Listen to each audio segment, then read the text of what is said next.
हमारा विषय है बेनिफिट्स ऑफ भगवत गीता। आज के संसार में प्रैक्टिकली हम अपनी लाइफ में कुछ भी करना चाहते हैं तो हम उसको करने से पहले उसके बेनिफिट्स के बारे में सोचते हैं।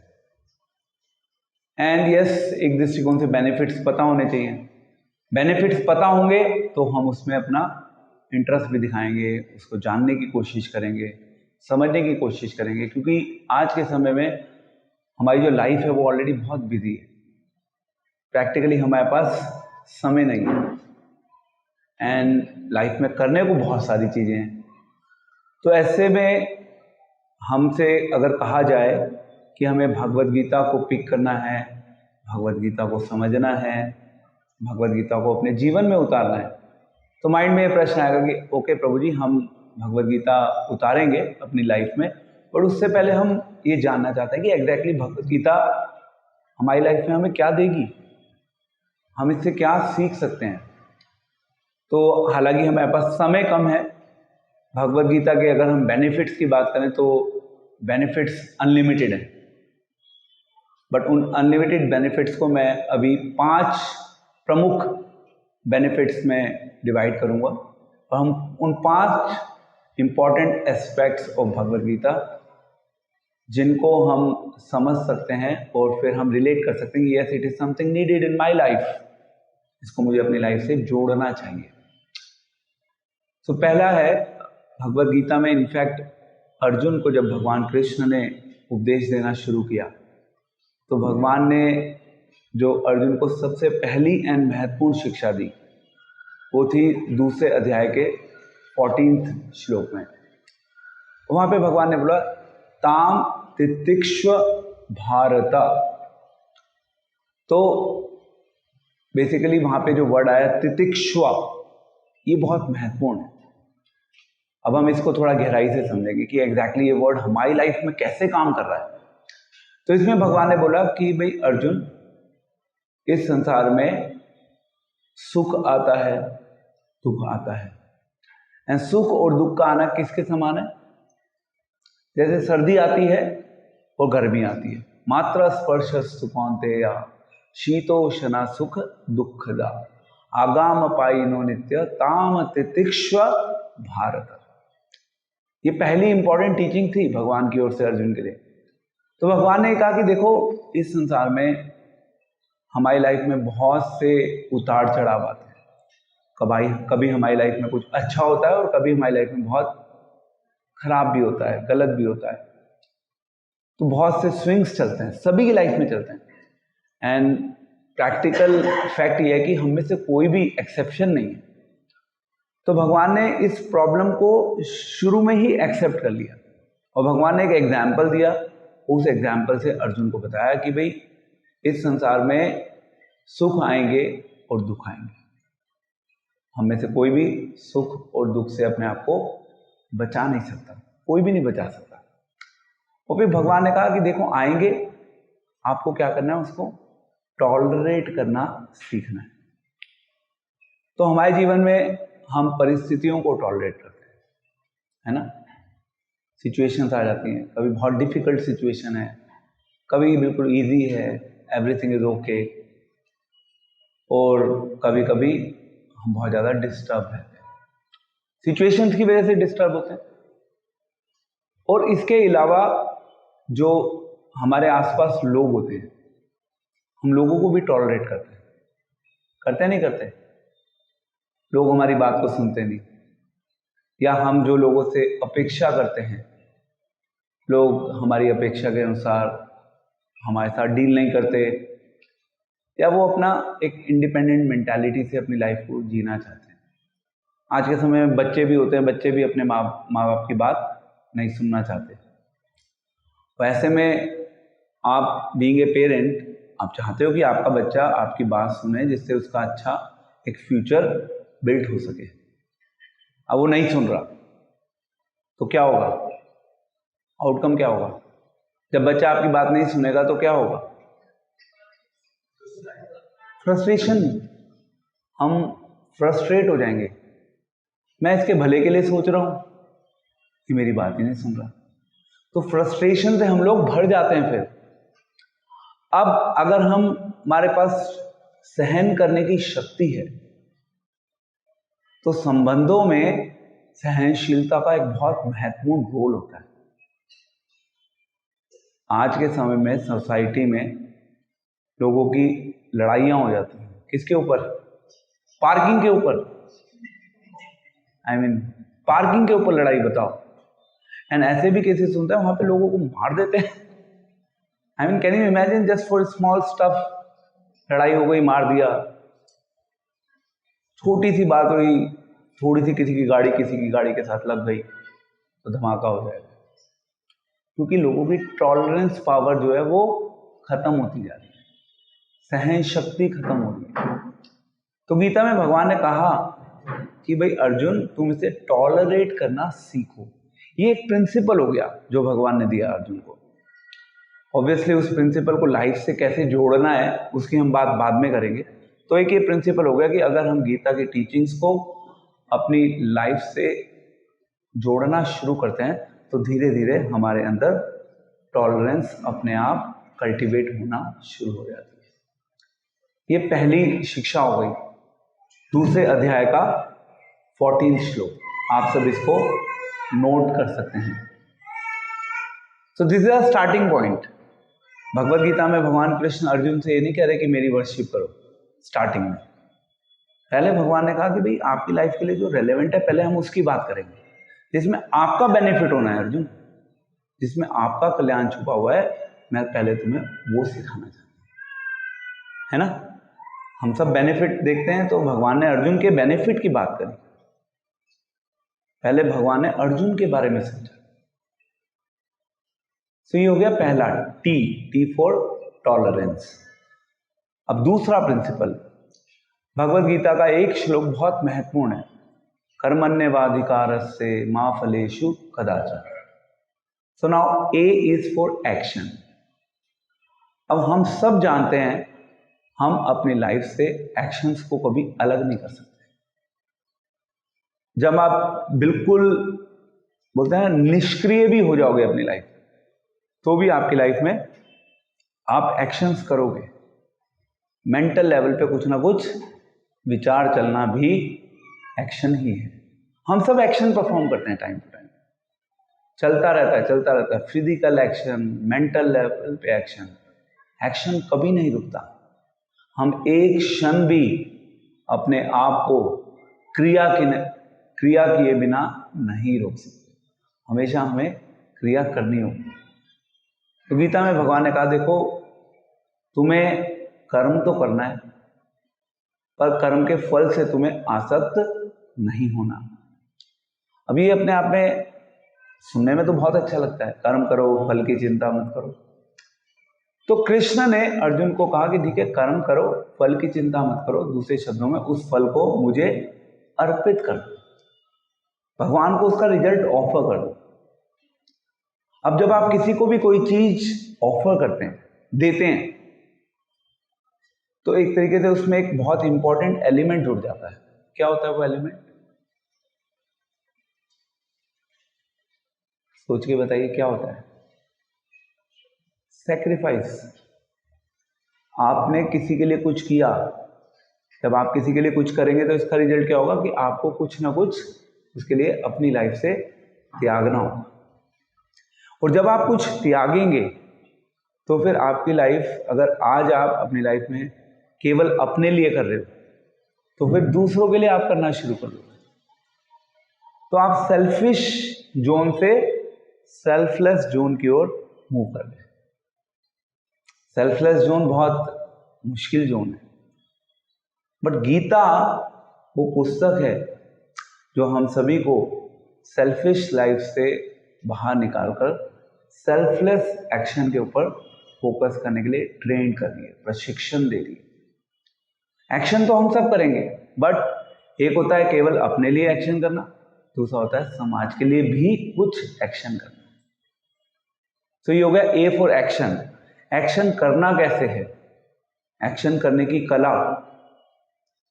भगवान ने गीता में अर्जुन को पूरा सिद्धांत बताया एक्शन कैसे करना है।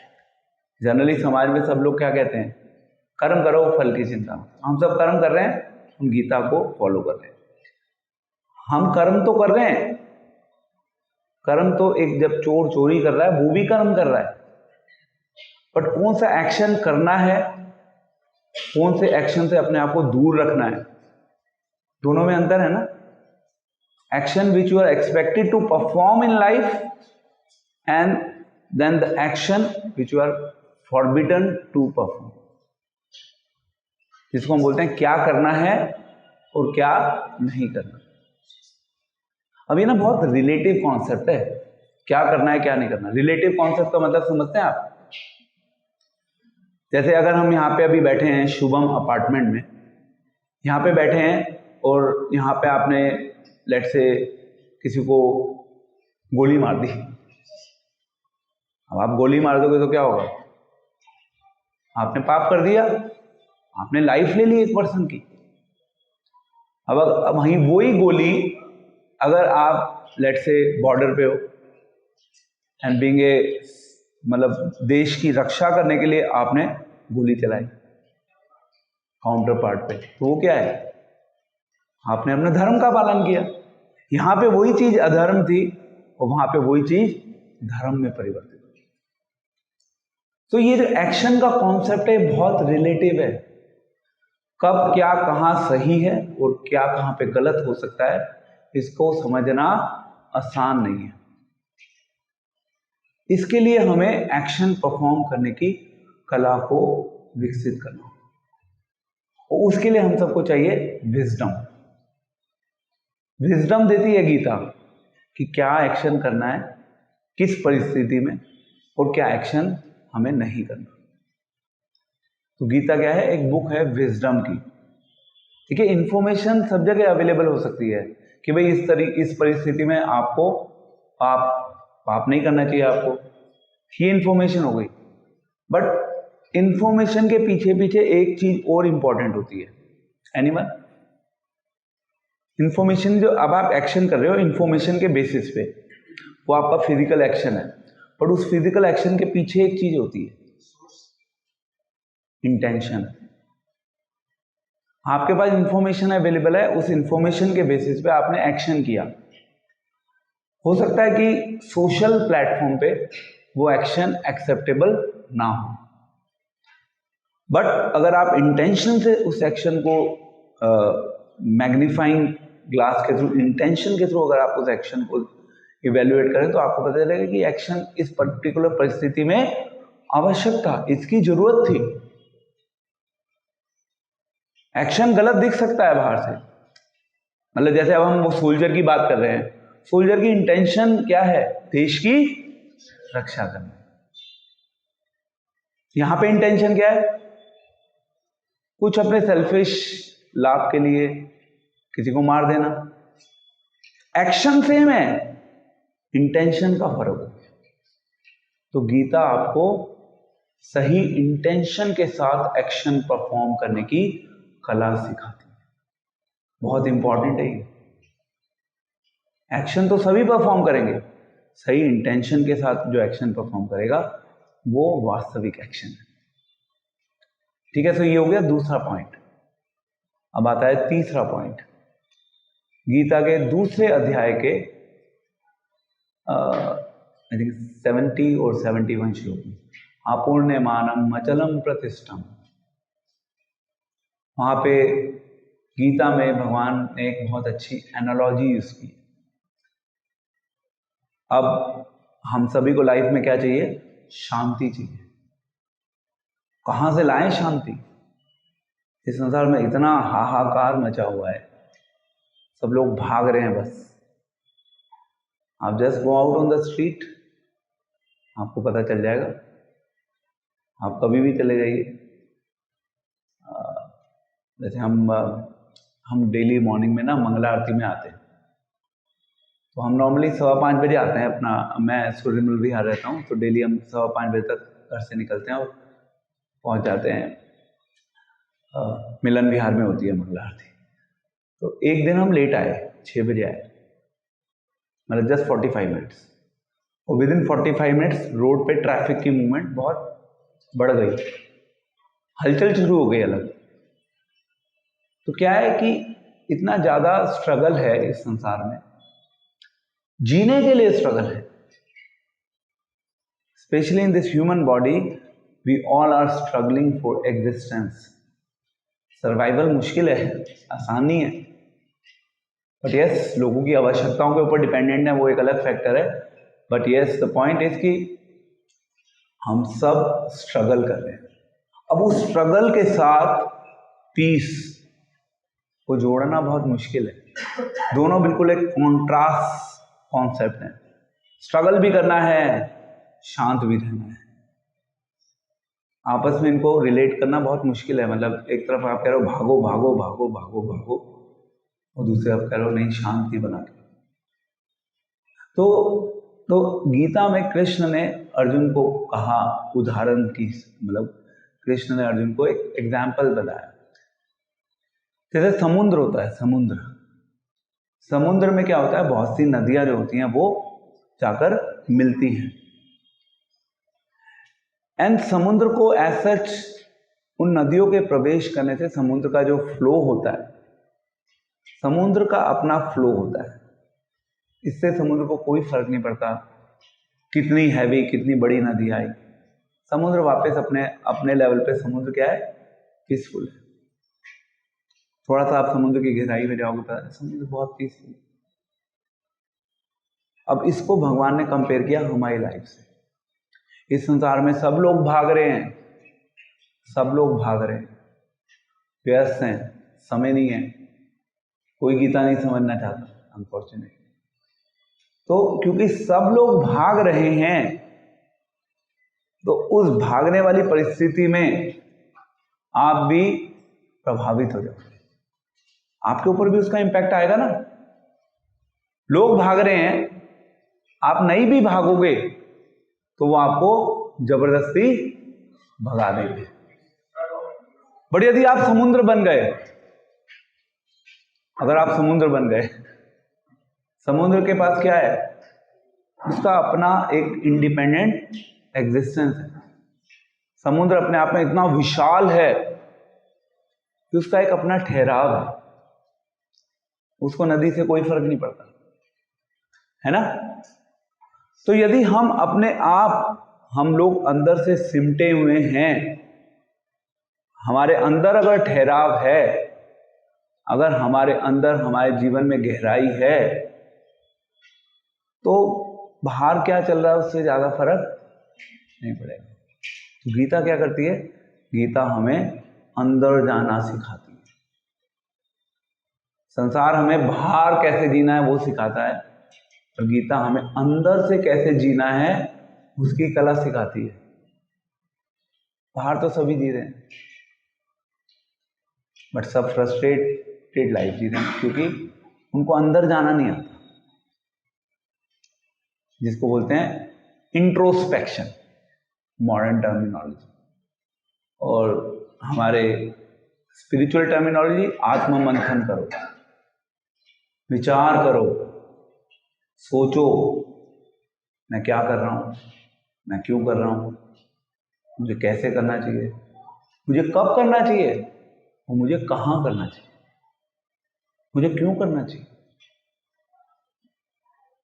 लोगों की सोचने की कैपेसिटी खत्म हो गई है। वो केवल पता है कब सोचते हैं, जहां पे पैसा कमाने की बात, जहां पे पैसे बनेंगे वहां पे तो बहुत सोचेंगे हम लोग, जहां पे हमें बेनिफिट मिल रहा होगा वहां पे बहुत सोचेंगे। एंड द प्रॉब्लम इज कि हमें ये भी नहीं पता आज के समय में कि हमारा रियल बेनिफिट कहां पे है। आप अग्री करते हैं इस चीज को? We don't know where is our real benefit. पहले हमें सीखना होगा कि हमारा वास्तविक बेनिफिट कहां पर है।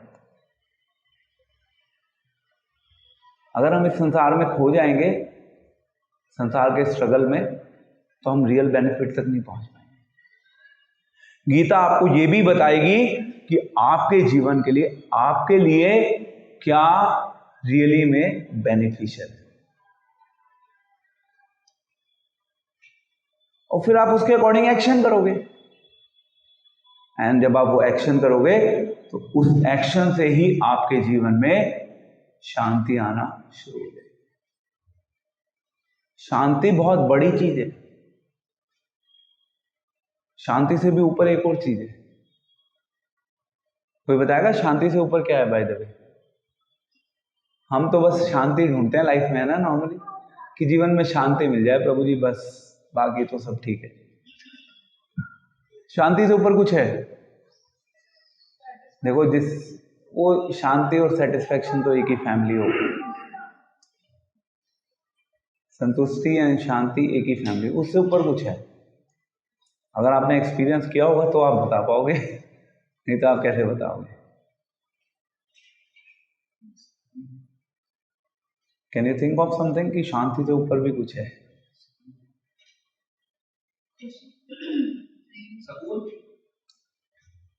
सकून, ये सिनोनिम्स हो गया शांति। मेरे जीवन में शांति सुकून मिल जाए, इससे ऊपर कुछ है? हैं जी? मोक्ष तो देखो शरीर छोड़ेंगे तो शायद तब मिलेगा। मोह छोड़ना, शांति तभी मिलेगी जब मोह छोड़ चुके होंगे। अगर मोह तो पहले छोड़ना होगा, तब आप शांति पे आओगे। अगर मोह में फंसे रहोगे तो शांति नहीं मिलने वाली, गारंटेड है। शांति से ऊपर होता है, अभी किसी ने बोला खुशी, खुशी भी नीचे ही है। शांति से ऊपर होता है आनंद, उस आनंद को आत्मा के स्तर पर अनुभव किया जाता है। उस आनंद के लिए एज सच हमें पैसों की आवश्यकता नहीं होती, हमें बाह्य ऑब्जेक्ट नहीं चाहिए कि मेरे पास बड़ा घर होगा तो मुझे आनंद मिलेगा। आपके पास बड़ा घर होगा तो आपको खुशी जरूर मिल सकती है, आनंद का कोई कनेक्शन नहीं है उससे। अब आनंद एंड खुशी में अंतर है, तो आप प्रश्न पूछ सकते हैं, प्रभु जी आनंद एंड खुशी में क्या अंतर है? अंतर तो बहुत बड़ा है। एक अगर हम अंतर ट्राई करें तो समझने का, एक अंतर सबसे बड़ा ये है कि खुशी जो होती है वो शरीर के स्तर पर होती है, टेम्परेरी होती है। आनंद जो होता है वो आत्मा के स्तर पर, वो परमानेंट होता है। शरीर के स्तर पे हमें एक्सटर्नल ऑब्जेक्ट्स की आवश्यकता होती है, आत्मा के स्तर पे हमें इंट्रोस्पेक्शन की आवश्यकता, अंदर जाना होता है। ये है गीता। सो आई मीन बहुत कुछ है, बट यस, हमने अभी तीसरा पॉइंट क्या डिस्कस किया था? भूल गए आप लोग? सबसे पहला क्या था? अच्छा, tolerance, T. Second, action. Third, भूल गए आप लोग? शांति चाहिए नहीं क्या आपको? TAP, टैप, पीस की बात करी थी ना हमने, शांति, पीस, ठीक है। सो TAP, यहां तक हम पहुंच गए। अब हमने आनंद की बात शुरू करी थी। तो गीता में चौथे अध्याय के 40वें श्लोक में भगवान कहते हैं कि ना सुखम संशय आत्मना। बहुत इंपॉर्टेंट है ये। भगवान कह रहे हैं कि जो संशय रखता है अपनी लाइफ में, जिसको डाउट्स होते हैं, उसके जीवन में कभी सुखी हो ही नहीं सकता। That means clarity of thought, freedom from the doubts, because the doubts leads to confusion, and when we are confused we are not able to take right action in life. ये सब देख रहे हैं आप, इंटरकनेक्टेड है। तो भगवान ने क्लियर कर दिया कि अगर आपको सुख की जो बात कर रहे हैं भगवान के लेवल पे वो आनंद की ही बात है। तो अगर आपको वो आनंद एक्सपीरियंस करना है तो उसके लिए आपको अपने आप को फ्री फ्रॉम ऑल डाउट्स करना होगा। तो गीता में इस श्लोक में भगवान कृष्ण ने बोला कि जो डाउट करते हैं, जो फेथलेस हैं, जिनको स्क्रिप्चर्स में विश्वास नहीं है, उनके जीवन में कभी सुखी नहीं हो पाएंगे। और हमारे साथ सबसे बड़ी जो प्रॉब्लम है ना, हम सब डाउट करते हैं, हम सब गीता की नॉलेज के ऊपर डाउट करते हैं। आप शायद एक्सेप्ट ना कर पाओ, बट रियलिटी ये है कि हम सब गीता की नॉलेज के ऊपर डाउट करते हैं, क्योंकि अभी हमें भगवान के ऊपर डाउट है। हमें इस चीज का पूर्ण रूप से अंदाजा नहीं है, पता नहीं भगवान है नहीं है, पता नहीं भगवान मेरे साथ इंटरेक्ट कर रहे हैं नहीं कर, I don't know anything, but भगवान है, और भगवान ने ही गीता बोली है, और ये गीता भगवान ने मेरे लिए ही बोली है, और मुझे इस गीता को इसी लाइफ में समझना है। सबसे पहला, भगवान है। दूसरा, भगवान ने गीता बोली। तीसरा, भगवान ने उस गीता को मेरे लिए बोला। चौथा, मुझे किसी भी प्रकार से इसी लाइफ में उस गीता के दिव्य ज्ञान को समझना है। पांचवा, मुझे उस ज्ञान को समझने के लिए कुछ तो सेक्रीफाइस करना हो। एंड इन ए वे देखा जाए तो आज की मॉडर्न सोसाइटी में जो सबसे बड़ा सेक्रीफाइस होता है वो टाइम का होता है। इन अदर वर्ड्स, मुझे टाइम निकालना होगा गीता को समझने के लिए, क्योंकि अब then if you go to the 6th point, ये टाइम कहां से आता है? ये टाइम कृष्ण ने दिया है। गीता में कृष्ण कहते हैं। तो देखो पूरी साइकिल बन गई। वी स्टार्टेड विद कृष्णा, हमने भगवान से शुरू किया था ना, हम वापस कहां पे आ गए? भगवान पे आ गए, क्योंकि भगवान ने हमें टाइम दिया है। कभी भी हमारी लाइफ खत्म हो सकती है। We don't know this, the life can go just at any moment. So आनंद चाहिए, सुख भी चाहिए वास्तविक, तो उसके लिए अपने आप को फ्री करना होगा सभी प्रकार के डाउट्स। क्लियर है पॉइंट? सिंपल है। वो गीता में वो रहस्य छुपा हुआ है जिसके थ्रू आपके जीवन से सारे डाउट्स पूर्ण रूप से छिंदंती, एक वर्ड है छिंदंती, क्या होता है हिंदी में, Sanskrit,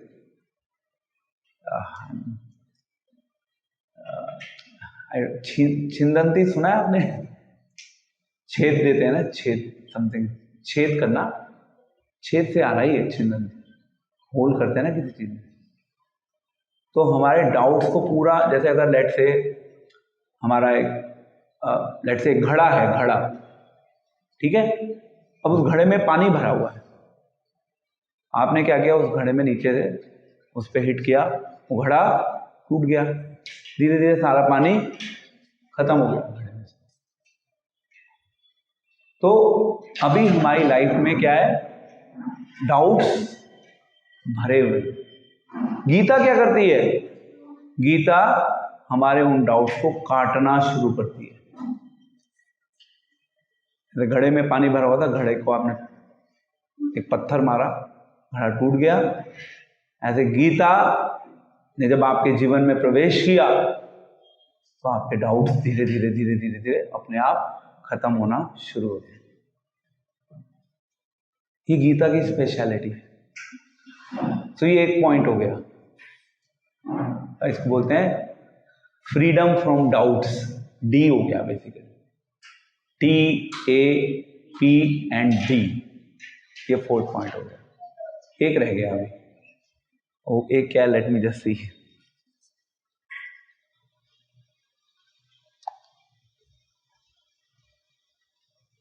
Yeah, now this is very important. This is very important.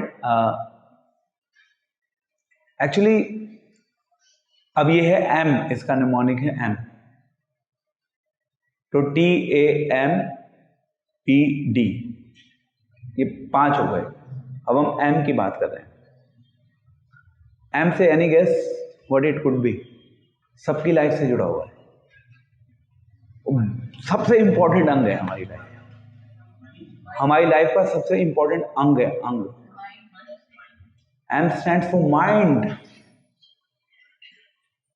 It's a part of our body ना। सबकी यहाँ पे इस एरिया में वो प्रोग्राम्ड है। माइंड को बोला जाता है it's one of the most complex machine of this world.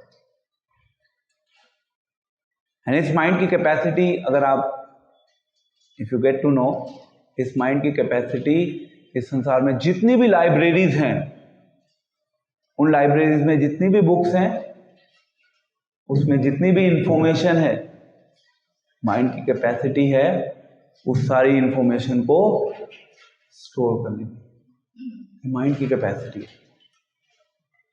तो माइंड आपकी लाइफ में आपको बहुत ज्यादा पीसफुल भी बना सकता है, आपकी लाइफ को हेवन में भी कन्वर्ट कर सकता है वही माइंड, तो वही माइंड आपकी लाइफ को हेलिश भी बना सकता है। Am I correct? सारा खेल माइंड का ही तो चल रहा है। किसने कितना कमाना है, ठीक है, प्रारब्ध है, बट प्राइमा फेसी अगर आप उसको एनालाइज करेंगे तो आपको पता चलेगा कि भाई जिसका जितना स्ट्रांग माइंड है वो इतना इन जनरल लाइफ में आगे बढ़ रहा है। Mind is playing a very critical role. तो गीता में भगवान कृष्ण ने अर्जुन से कहा, अर्जुन ने एक्चुअली क्वेश्चन पूछा था, अर्जुन ने एक इंपॉर्टेंट क्वेश्चन पूछा था भगवान से। अर्जुन ने भगवान से कहा, देखो मैं वायु को अपने वश में कर सकता हूँ। 6 चैप्टर 34 वर्स। भगवान ने कहा कि मैं वायु को अपने वश में कर सकता हूं भगवान, पर मैं माइंड को कंट्रोल नहीं कर सकता। 6 चैप्टर का नाम पता है क्या है? Any guess?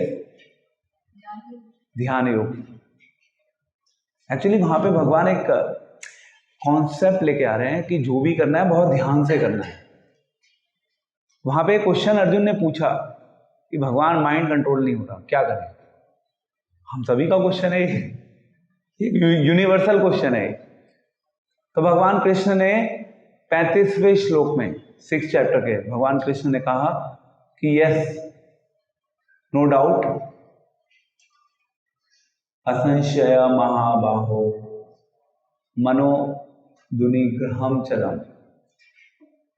देन भगवान ने कहा अभ्यासेन तु कौन्तेय वैराग्येन च गृह्यते।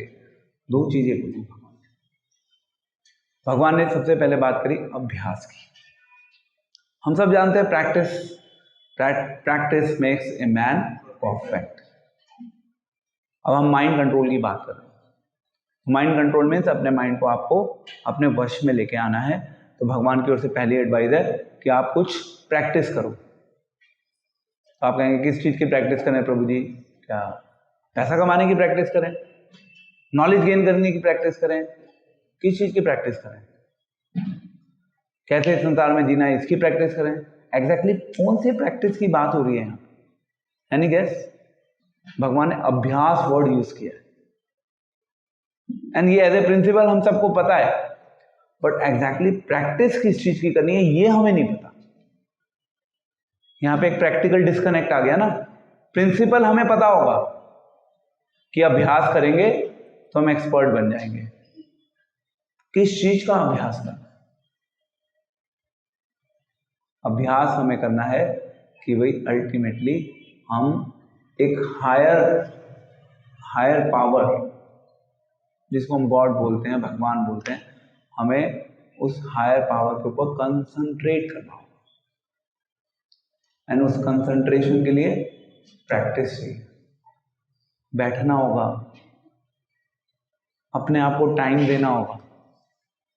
आज की सोसाइटी में ना अनफॉर्चुनेट फैक्ट ये है कि अपने आप को टाइम देने का कॉन्सेप्ट एग्जिस्ट नहीं करता। करता है? ठीक है, आप करोड़ों कमा सकते हो, बट जब तक आपने अपने आप को टाइम नहीं दिया तो उस करोड़ों का होगा क्या? तो लाइफ में हम सब केवल भाग रहे हैं और हम अपने बारे में ही नहीं सोच पा रहे। हमें अपना वास्तविक सेल्फ इंटरेस्ट हमारा क्या है हमें उसके बारे में नहीं पता। एक बहुत बड़ा मिसिंग लिंक है अपने आप में, and it needs a very serious attention. Agree करते हैं आप इस चीज को? तो प्रैक्टिस करनी होगी एक हायर सोर्स के ऊपर। अब जैसे आज की सोसाइटी में लोग मेडिटेशन करते हैं, है ना, वो कहेंगे मेडिटेशन की प्रैक्टिस करते हैं। मेडिटेशन की प्रैक्टिस आप कर सकते हैं, बट इन ए वे जब आप मेडिटेशन कर रहे हो तो आप अपने ही माइंड से कनेक्ट कर रहे हो, एंड आपके माइंड में इंडिपेंडेंटली शक्ति नहीं है। आपको भगवान के द्वारा जो डिजाइन मेथडोलॉजी है, आपको उस मेथडोलॉजी को अपनी लाइफ से जोड़ना होगा। इसलिए हमारे इस्कॉन में हम लोग बात करते हैं मंत्रा मेडिटेशन की। मंत्रा मेडिटेशन जो है उसमें आपने अपने आप को एक हायर पावर से कनेक्ट कर दिया, यानी कि भगवान से कनेक्ट कर दिया, एंड देन कृष्णा हमारी लाइफ में इंटरफेयर करना शुरू करते हैं। और जब कृष्ण हमारी लाइफ में इंटरफेयर करते हैं तो फिर कृष्णा हमारी लाइफ को कंट्रोल करना शुरू करते हैं। आप समझ रहे हैं? जब कृष्णा हमारी लाइफ में इंटरफेयर कर रहे हैं तो कृष्ण हमारी लाइफ को रेगुलेट भी करते हैं, कृष्ण मैनेज करते हैं फिर हमारी लाइफ, और कृष्णा फिर हमारे माइंड को कहाँ सही जगह लगाना है, कृष्णा हमें उसके लिए नेसेसरी हेल्प भी करते हैं। उससे हमारा माइंड कंट्रोल में आता है। तो एक हो गया प्रैक्टिस, और दूसरा है अभ्यासेन तु कौन्तेय वैराग्येन च गृह्यते। दूसरा पॉइंट भगवान ने बोला थोड़ा वैराग्य। अब ये वैराग्य बहुत डेंजरस शब्द है आज के संसार में। कोई नहीं छोड़ना चाहता कुछ। हम इतना ज्यादा चीजों से आसक्त हो चुके हैं, अगर कोई छोड़ने का कोई प्रपोजल लेके आता है ना, वो कहता है भैया अपने पास ही रखो, हम नहीं छोड़ सकते। अब आप कहें प्रभु जी ऐसी बात तो नहीं है, आप कहोगे कुछ भी छोड़ना है छोड़ देंगे, तो हमारे इस्कॉन में पता है क्या कहते हैं? चाय छोड़ के दिखा दो, आप चाय छोड़ के दिखा दो। हम सबको पता है चाय नशा है, हम सबको पता है चाय हमें धीरे धीरे अंदर से मार रही है। One of the bad habit, but हम चाय से इतने ज्यादा आसक्त हो चुके होते हैं। हरे कृष्णा वाले प्रभु जी आते हैं, वो कहते हैं चाय नहीं पीनी, सब कुछ हो जाएगा, चाय नहीं छोड़ पाएंगे हम प्रभु जी, और कुछ बात करिए। मतलब ये हमारा ट्राइड एंड टेस्टेड फॉर्मूला। चाय मतलब इतनी बेसिक, एक बिल्कुल बेसिक चीज जिसको हमने इतना अपने जीवन से जोड़ दिया, हम उसके बिना अपनी लाइफ को जी नहीं पा रहे, हम नहीं जी पाते, हम मना कर देते हैं, हाथ खड़े कर देते हैं। इसको बोलते हैं आसक्ति। वैराग्य चाहिए यहाँ पे, सम वैराग्य इज नीडेड। तो हम ऑब्वियसली कृष्ण भावनामृत में हम ये नहीं कहते कि आप अपनी फैमिली को छोड़ो, उसकी आवश्यकता भी नहीं है।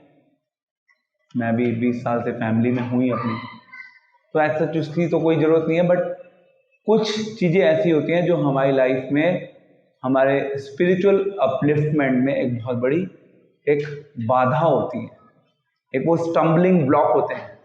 Stumbling block, you understand? अगर आप अपनी लाइफ में कुछ करना चाहते हैं तो आपके रास्ते में कुछ ना कुछ ऑब्स्टेकल्स आते हैं, वो आपको उन कार्यों को करने के लिए रोकते हैं। आपने एक बहुत बड़ा लक्ष्य बनाया कि मुझे यहां से जाना है, लेट्स से जयपुर, अपनी गाड़ी में। अब आप गाड़ी पे जा रहे हैं अपनी, ठीक है, तो आई मीन जो जिसने भी ड्राइव किया they can think of it. जब आप गाड़ी में जाते हैं तो मानेसर आता है, वो फिर दाड़ू हेड़ा पता नहीं कुछ, वहाँ पे इतना खतरनाक ट्रैफिक होता है। जाते हुए तो शायद नहीं होता, बट आते हुए बहुत बुरी हालत होती है। और वो क्या है? एक ऑब्स्टेकल है। ठीक है, आप उस ऑब्स्टेकल को पार कर जाओगे, but it has a cost, आपका टाइम वेस्ट होगा। ऐसे बहुत सारी चीजें होती हैं। अभी हम गए थे लास्ट ईयर जगन्नाथपुरी, सुनीता माता जी थी हमारे साथ। तो जगन्नाथपुरी हम गए, ऑन एन एवरेज जगन्नाथपुरी पहुंचने में राजधानी में 23-24 घंटे लगते हैं। 40 घंटे लग गए, बताओ 40 घंटे, वो भी राजधानी में। What can you do? Obstacle. तो ऐसे लाइफ में बहुत से ऑब्स्टेकल्स आते हैं, बट यस, अगर हमें अपना लक्ष्य क्लियर है, तो अगर हमारी क्षमता होगी तो हम उस ऑब्स्टेकल को साइड करने का प्रयास करेंगे और हम आगे बढ़ने की कोशिश करेंगे। अगर हमारी क्षमता नहीं होगी तो फिर क्या करेंगे?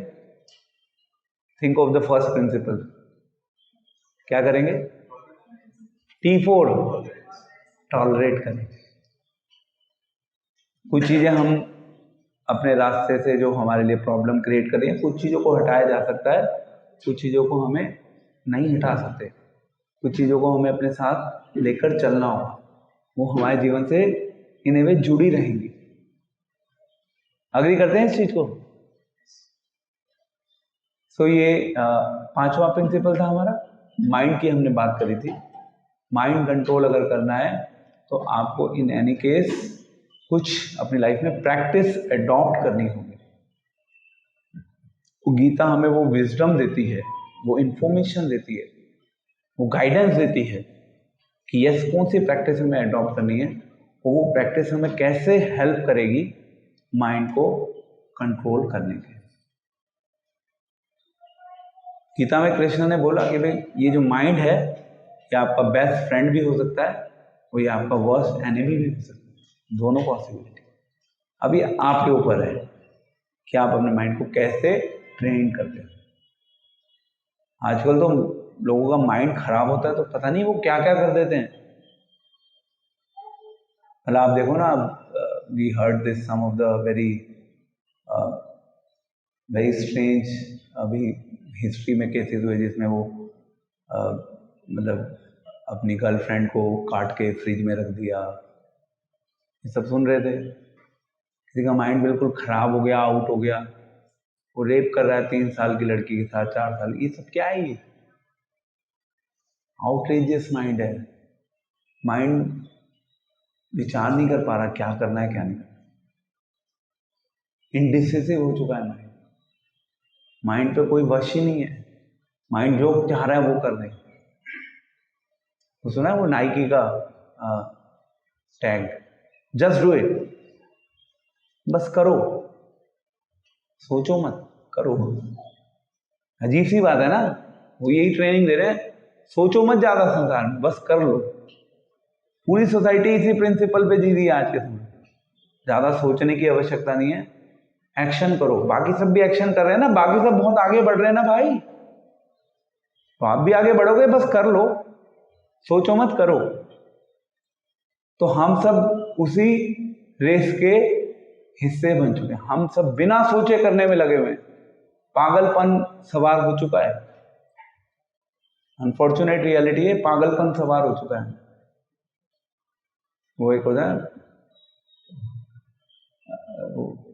सांड के लिए क्या बोलते हैं वो, बिना खूंटे का सांड, आई डोंट नो है, पागल सांड। पागल सांड देखा है कैसे करता है वो बिहेव? इतना ज्यादा वो वायलेंट हो जाता है, कुछ नहीं पता होता। तो प्रैक्टिकली सोसाइटी में सब ऐसे ही चल रहे हैं। आई मीन, अब आप कहेंगे प्रभु जी ये तो बड़ी खतरनाक बात कर रहे हैं आप, बट वास्तविकता तो खतरनाक ही होती है, कड़वी भी होती है। तो अभी हमने ये 5 प्रिंसिपल्स डिस्कस किए। ये 5 बेनिफिट्स हैं। पहला था टॉलरेंस, भगवद गीता 2.14। दूसरा है एक्शन, भगवद गीता 2.47। तीसरा है पीस 2.70। चौथा है क्या था? Freedom from doubts, D is for doubts.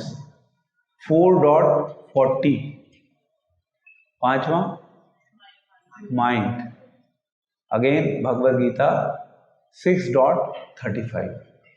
ये 5 श्लोक हैं, ये 5 बेनिफिट्स हैं आपके लिए। आप सबको ये बेनिफिट चाहिए, यही आपके लिए रियल बेनिफिट भी है। और ऐसे भगवत गीता में और बहुत सारे बेनिफिट्स हैं। एज यू प्रोग्रेस, जैसे जैसे आप आगे बढ़ेंगे, आप उन बेनिफिट्स को एक्सेस कर पाएंगे। भगवान आपको उन बेनिफिट्स का एक्सेस दे देंगे, कंट्रोल दे देंगे। फिर पता है क्या होगा? क्या होगा फिर? वो तो सब हो गया, वो सब आपने छोड़ दिया पीछे। फिर क्या होगा? फिर आप कहोगे भगवान मुझे आपसे कुछ चाहिए नहीं, मैं आपको कुछ देना चाहता हूं, प्लीज कुछ ले लीजिए मेरे से। आपने ऑलरेडी बहुत कुछ दे दिया मेरे को भगवान, आप मुझसे क्या चाहते हैं मुझे ये बताइए। अब आपने मेरे लिए बहुत कर लिया भगवान, मैं अब आपके लिए कुछ करना चाहता हूं। I want to see, I want to do something for you, I want to do something for you that makes you most happy. You getting the point? क्योंकि हमारा पूरा जीवन ना लेने में निकलता है। What in it for me? हम पूरा टाइम केवल यही सोचते रहते हैं, मेरे को क्या मिलेगा। अरे पूरा जीवन तो लेने में ही निकला है, देने के बारे में सोचो। एंड वास्तविकता जीवन की यह है, जिसने अपने जीवन में दिया है सही चेष्टा के साथ, वो कभी गरीब नहीं होता, वो वास्तविक अमीर होता है। जो देता है उसकी लाइफ में बढ़ता है। तो गीता क्या है? गीता हमें अल्टीमेटली कुछ इस संसार को देने के लिए प्रशिक्षित करती है, ट्रेन करती है। ये संसार हमें इस संसार से लेना कैसे है उसके लिए ट्रेन करती है। अब मुझे बता दीजिए, आज के समय में जो बच्चे किताबें पढ़ते हैं, कहीं पे सोसाइटी को वापस देने का कोई कॉन्सेप्ट एग्जिस्ट करता है? वहां केवल एक ही कॉन्सेप्ट एग्जिस्ट करता है, पैसे कैसे कमाने, how to grow, how to multiply your money. But we don't talk about giving something back to the society. बहुत से बेनिफिट्स हैं। शुरू में हम बेनिफिट से अट्रैक्ट होके गीता का शेल्टर ले सकते हैं, not a bad deal. We all are selfish by nature, it's okay. Yes, जब हम गीता के उस बेनिफिट को एक्सट्रैक्ट कर लेंगे तो हमें पता चलेगा कि एक्चुअली देने के लिए ज़्यादा है, ज़्यादा लेने के लिए हमें भागने की आवश्यकता है। This is what Bhagavad Gita is, how to give to the world, and the world teaches us how to take from the world. But Gita teaches us how to give back to the world, how to give that back to society, how to give back to the very person who has given us this very life. Hare Krishna.